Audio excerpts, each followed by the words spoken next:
So as I said in my Shield video on Neo-Reality rights, welcome to the 4th episode by the way, I had mentioned that the Wyatt family has a major role going on in this story, and like here today we're going to talk about it, at least part of it.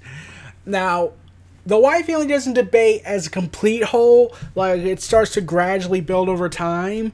Like, we get Luke Harper and Eric Rowan showing up during the Year of Truth storyline, pledging their services to Eric, and announcing that they would assist them during the attack on the Jedi Temple during the Year of Truth storyline, and then they mention that their master allowed them to come here because he wishes to join with them eventually, and Eric knows what's going on. He knows who their master is because he cloned them, but he wanted to make sure the audience wasn't prepared for that, and basically he wants to make this a stunt show for that, to see if they actually know who this guy they're talking about is. And in this timeline, the Wyatt family didn't make their debut until the summer in our world of 2013, and humanity was wiped out beforehand, so the Wyatt family never showed up in this Earth's timeline, except in NXT, but the mainstream audience didn't, so yeah, there was no Husky Harris chant. So yeah, and like I said, there's another Earth where none of the stuff ever happens. This is our Earth, and he can create something from that. It's my reasoning to make sense of everything. And yeah, the Wyatt family, Luke Harper and Eric Rowan specifically, make their debut, and they assist Eric during the Year of Truth storyline. They don't really do much in that storyline, though. I want to introduce them to build up hype for Bray Wyatt, because he's the one that seriously needs help. Yeah, like, this is also me trying to say, oh, WWE, see, this is Bray Wyatt. This is what Bray Wyatt should have been, a dominant force of fear and chaos, instead of this, okay, I'll be honest, this dieted weakling we have. Like, cool character, cool concept, but come on, let's be honest, WWE treats Bray Wyatt like shit. And also Eric Rowan and Luke Harper. Like, I could imagine Eric Rowan being in a steampunk group with Becky Lynch and Aiden English, also Simon Gotch, but he got released. And Luke Harper, he's a star that could shine in the main event scene, and he almost did in the main event WrestleMania when they were debating, oh, should we put him in the main event or not? Really love that. So, yeah. Anyways, the plan for Bray Wyatt is to do a countdown storyline, basically copying off of Chris Jericho's debut in WWE back in 1999, where they start a countdown at the beginning of the year in 2016, because at this time the IWO is happening, which I'll talk about when I get back to Emperor Eric.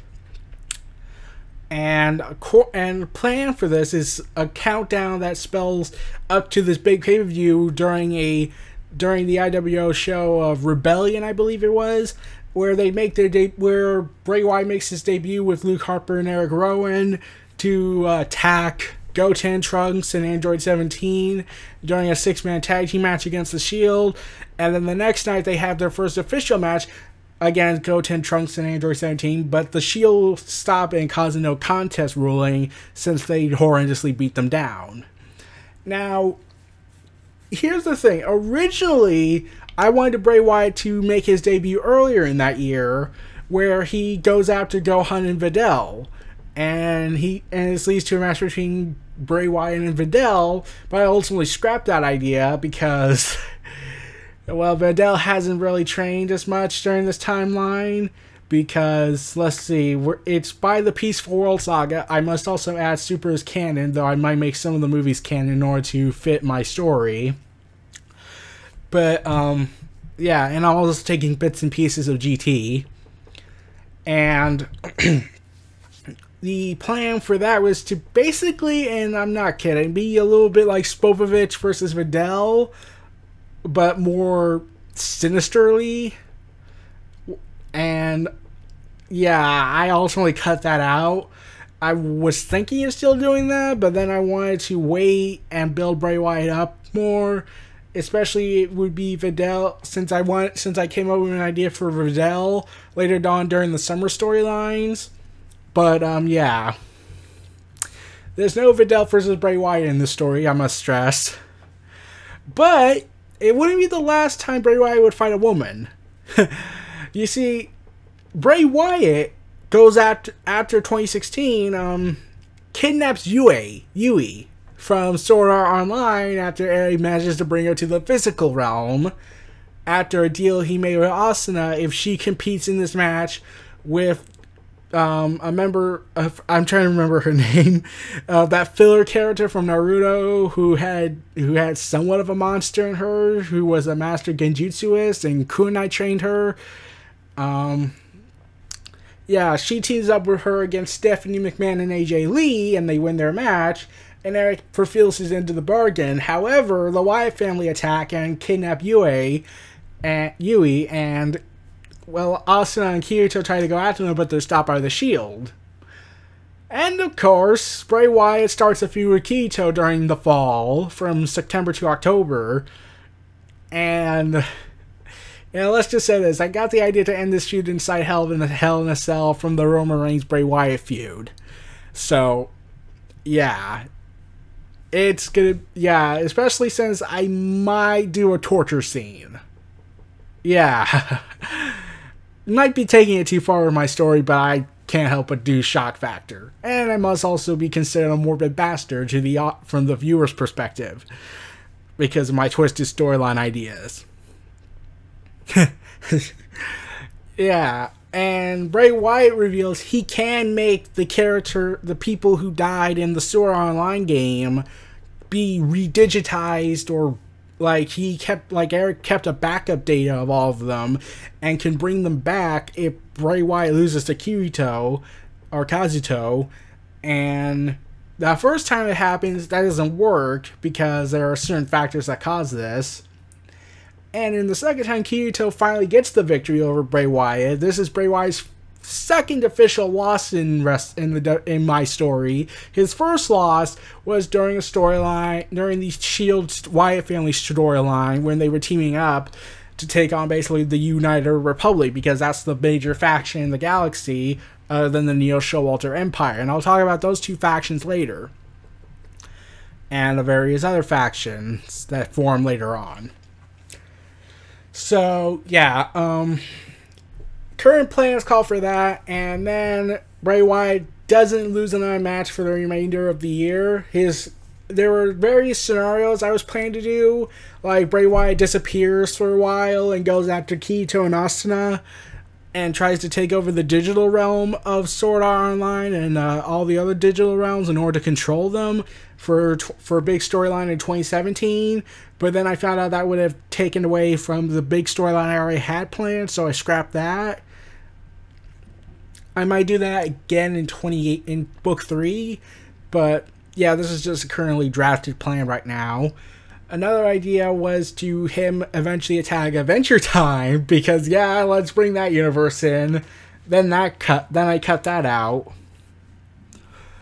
So yeah, I had several key big ideas for him, and now it went from doing that to facing Aang and Raiden, because afterwards Bray Wyatt kidnaps Aang and Solo, and here's what I'm doing. He gets the Force. Yeah, Bray Wyatt harvests Anakin Solo, Jason Solo, and Jaina Solo to get the abilities of the Force. Like, they still have their abilities, but Bray Wyatt now has a combined version of it. And now he claims that he is ready when he challenges Raiden, the Thunder God from Mortal Kombat, to a fight. And that leads to a match with them at Halloween Havoc. Yeah, I'm bringing back WCW pay-per-view. Don't judge me. And then later on after that, we get to and that's where he also loses. So that makes 3 matches out of a total of a bunch. So then he eventually goes ahead. No, wait, not Halloween Havoc. It's Survivor Series for my storylines. But yeah, then he goes after Aang in order to see if he could strike down the Avatar, and he beats him in a match at Starrcade. because this is part of Bray Wyatt's plan to turn all the heroes, try to destroy the hero figures that everyone looks up to and shatter their illusions. You know, like he tried to do with John Cena, but whereas I'm making Bray Wyatt actually have a chance to succeed, WWE set him up for failure. Yeah. Then in 2017, we get this epic storyline where Bray Wyatt leads an attack on the Ruby Universe, teaming up with Cinder, and eventually he manipulates a character that you might find familiar if you listen to the Neo-Reality Podcast Episode 1 edition, where we talk about someone named Sominus, because I'm bringing that character into my story, but it's not the same one from The Recidivist, from H.F. Hoofhammer's story. This is a different one, where it's revealed that he was created in a lab by Eric's Empire and sent to spy on that universe to study their strength. And Sominus is the one that kills Cinder Fall right before she can kill Pyrrha. So in essence, Pyrrha survives. And Bray Wyatt manages to harvest the power of the Fall Maiden from her. He can't really gain it because he's a man and not a woman, therefore he can't do that. But he uses his lantern to trap it, and therefore containing it as a limitless energy source for the Empire. And then, I don't know what I plan to do after that, but he leads an invasion force, and eventually it culminates with him attacking Mercury and Emerald, and fighting Emerald and Mercury, and Mercury gets killed in the process in this fight, where Emerald is captured by Bray Wyatt, and because of her semblance of illusions, she goes ahead and is forcibly forced to serve the Empire, and I'll talk about Emerald in the next episode, I believe. So, yeah. Then we cut to after that, where Bray Wyatt, basically for the rest of the year, along with the S.H.I.E.L.D. team up to take on Team Ruby and Juniper to build up to their eventual Extreme Warfare deathmatch that happens in 2021. But Bray Wyatt has several other concept ideas we got planned. Well, I got planned. I don't know why I keep saying we. I feel like I'm like a huge creative team, and I'm trying to come up with this big storyline. I probably say we because I try to act like I'm Vince because it's funny to impersonate Vince and his incompetence sometimes. But yeah. That's currently the plan, and also Bray Wyatt in 2018 is scheduled to have an involvement in the Yang Xiaolong versus Roman Reigns fight, which gets him out of the Warring Rumble match. Warring Rumble, not Royal Rumble, pay-per-view, because Emperor Eric by this time is the Emperor, and he said that he didn't want Roman Reigns and Yang Xiaolong's fight to descend into complete chaos, even though that would be contradictory to his statements that he can't help but enjoy it sometimes when that goes on in the ring. But he wanted Roman Reigns to be proven himself, to prove that he's the face of the Empire now. But yeah, that didn't work out so well. And now you're probably wondering, wait a minute, where's Braun Strowman in all this? Now I'll get to Braun Strowman. Braun Strowman is going to be in the story. He shows up during the 2016 storyline with the IWO invasion, and he goes ahead and basically is their brute, their creature of the black sheep of apocalypse. Yeah, and Braun Strowman, yeah, I really loved his debut on WWE, so I wanted to mirror that to an extent, but ultimately give something a little bit different. But ultimately, Braun Strowman is made the same as he is right now in WWE. A brute, a strong brute, pretty much, who is capable of surviving any form of injury at this point, in terms of almost getting attempted murder by Roman Reigns. Yeah, I'm not letting that go. And some people might also wonder, what about Daniel Bryan or Randy Orton? Well, Randy Orton might not join the group, but Daniel Bryan, there's a catch-22 on that. I might talk about that in a future video.